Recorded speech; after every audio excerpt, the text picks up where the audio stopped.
Hello and welcome back to the Gorge tutorial series by Nightdagger. I am Nightdagger, and this time we're going to cover industrial craft wiring basics. Last episode we covered the basic machines. This time we are going to cover how to wire them together. Now this is where I've seen a couple of players making some newbie mistakes, so I'm going to cover the basic use of cables, what each cable is appropriate for, and a few tricks to not only get the best energy efficiency out of your cables, but also to avoid nasty, buggy rigs that can end up, crashing the server on us. So let's start with the types of cable first. Now, here I only have the insulated forms of cable, except for tin cable, which can't be insulated. And there are monsters and everything all around me, so let me turn my sound down. Not sure why there's monsters, but there are. Here we have copper cable. Now, copper cable is a basic cheap type of cable. It can accept up to 32 EU per tick packets. Now, this cable, as well as every other type of cable, does have an energy loss factor. Copper cable is going to lose 1 energy unit about every 5 lengths. The exact number is 0.21 squares. Well, it loses 0.21 energy unit per square. Now, it's going to round down unless it gets to a point where it's exceeding it. So, 0.21 at 1 length, you're not going to lose anything. 0.42, you're not going to lose anything. 0.63, nothing. 0.84, nothing. Once you get that 5th one, you're going to exceed 1, and you're going to lose 1 energy unit per tick. So that's how it's calculated for this one and all the other types of cable as well. But this is a good basic cable to wire all of your initial machines with. Just make sure you don't feed it anything bigger than 32 EU per tick packets and you're okay. Gold cable. It's a little more expensive. It does require 2 pieces of rubber to insulate every piece of cable, so it takes a bit more rubber to do this. This cable can accept up to 128 EU per tick packets. So it's suitable for carrying medium voltage. You can use this to hook your MFE to your medium voltage or your low voltage transformer to connect to your machines if you don't want to wire it, directly or use glass fiber or anything. This one loses 1 EU approximately every third. It has a loss rating of 0.402 per section. So a little more energy loss than copper, but not too bad yet. This is 4X insulated HV cable, or steel cable, or just HV cable as we usually just call it. This cable is the heaviest cable in the game. It's also the thickest cable in the game. It can accept up to 2048 EU per tick. So if you're trying to pump stuff into an HV transformer from a gigantic nuclear reactor or something like that, this is the cable you need to use. It is, however, also the most energy inefficient cable. It has a factor of 0.8 per section. So you can get away with using 1 piece of this without loss, but once you hit that 2nd piece, you've lost 1 EU per tick.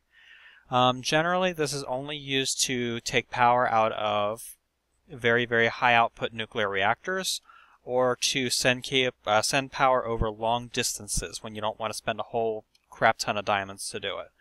That's something that I'll cover in a later episode because it's a bit more of an advanced subject and more than I want to go into right now. This here is glass fiber cable. Now, this is expensive cable. Each piece of cable requires at least 1 diamond. The most efficient recipe for it also requires 2 silver. It can accept up to high voltage current. It also has one of the lowest loss ratings. This one loses 1 EU after the 41st length. It has a loss factor of 0.025. So you can transfer up to 40 lengths with this cable without any energy loss whatsoever. Once you hit that 41st length, you'll lose 1 energy unit. And this is tin cable. Tin cable has the same loss factor as glass fiber, so it's useful for transmitting current over a fairly long distance, but it can only accept up to 5 energy units per tick, so you have to put very, very small voltages into this. Note that this cannot even accept the voltage from a generator. It's mostly used to transfer power from water mills or solar panels. And not the advanced ones, just the regular ones. But for small amounts of energy, not a bad choice. It's also really cheap. But it can't be insulated, so be aware of that. Note that you're always going to want to insulate your cable as thickly as you can. With copper, it takes 1 piece of rubber per length. Gold takes 2, and this high voltage cable takes 4. Glass fiber doesn't have to be insulated. It's kind of already insulated by the glass used in the recipe. Tin cable can't be insulated, but it carries such low voltage that it's usually not a problem. These cables, if they're carrying enough power, will shock you. This cable, if it's carrying power, can potentially kill you. So just be aware, always insulate your cable. Now, this here is a wiring setup. This has a generator, which feeds into a bat box, and then we've got a macerator down here. However, this is an extremely inefficient way to power a machine. We have what's called a feedback loop here, where we have a cable coming out of a bat box that's also going back into the bat box. The cable itself is too long. You can see the cable length here is going to be a huge problem. We're going to lose energy units off of this, and we also have cable splits from the generator. It's going to go into the bat box and it's going to go into the macerator. So we've got a lot of weird stuff going on here. It's not very efficient and it could potentially cause some problems. So avoid stuff like this. This here is a much more efficient design. This has a generator, which is feeding into a bat box, and then the bat box is feeding the macerator. The cable is nice and short. We don't have any cable splits or anything like that, and we don't have any connection from the output of the bat box to the input of the bat box, so this is a good, compact setup. This here is an inefficient setup. It has, first of all, too many machines. There's 6 macerators on this. Most people don't need 6 macerators. If you do, there are better ways to wire it than this, because we've got a cable split going on here. Now you may also be looking at this saying, well, the cable's too long too, so you're losing energy units. Actually, that's not true, because it's only going to count the cable that it has to traverse to get to a machine. The longest cable length is 1, 2, 3, 4. So we're not losing energy from the length of the cable, but the output of the back box is going to be split down both lengths, so you may end up with some power trouble if you've got all of these machines running at once. This here is more efficient. It still has the same number of machines, which is more than most people would require, but the one cable is running underneath it. It's only 4 units long, and there's no splits. So it's a more efficient design of the same thing here. This here is what we call a feedback loop. Now, the reason why a feedback loop is bad is because if you have a feedback loop like this, it's going to output power from here, and then it's going to feed it back in. Now, even a feedback loop like this is bad because every time there's a tick, and by default there are 20 ticks per second, so 20 times a second, it's going to say, okay, there's something connected here that's requesting power. I'm going to send 32 EU per tick out here. Okay, how long's the cable? Is it long enough? It's not long enough to cause loss. Okay, and we're going to get, oh, hey, something just sent us 32 EU. Okay, hey, next tick, hey, let's do it again, let's do it again, let's do it again. And it's just going to drive the server absolutely nuts keeping up with it. Even worse, if this cable is long enough to cause energy unit loss, you're going to eventually bleed your power source dry just by having it sit here. In short, feedback loops are bad, okay? So don't do it. Now, there was something that I mentioned in the last video about packets, how you can connect a whole bunch of generators to a bat box, even though a bat box can only take 30 EU per tick.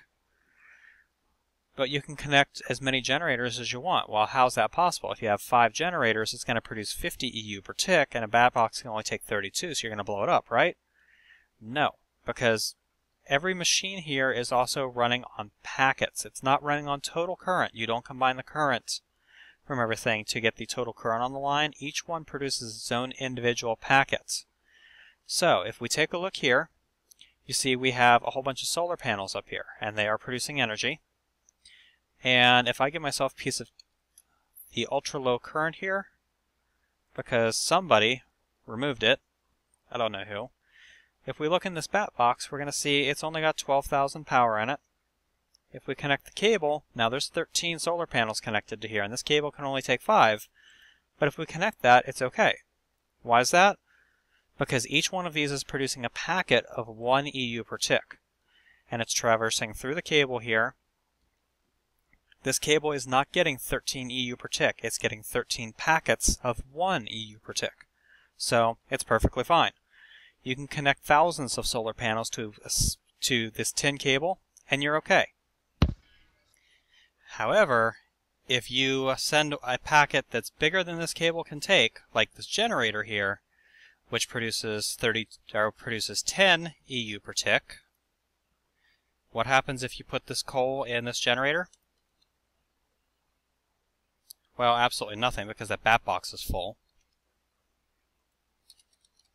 But say we were to stick a rechargeable battery in the top of this bat box in order to give it a demand for power. Oh, and the cable fried.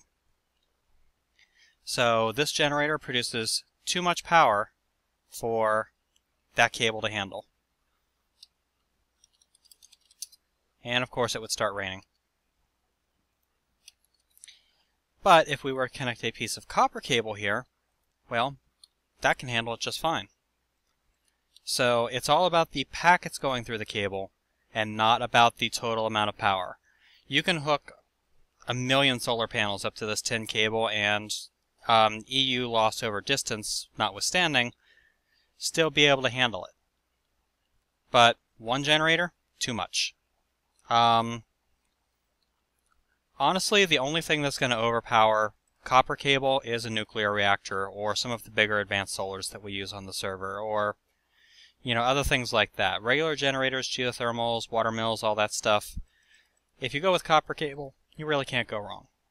Anyway, this has been Nightdagger with basic industrial craft wiring. Hopefully this guy gives you guys a little bit better understanding of how wiring works with the packets, and showed you a couple of things you don't want to do, like this feedback loop here.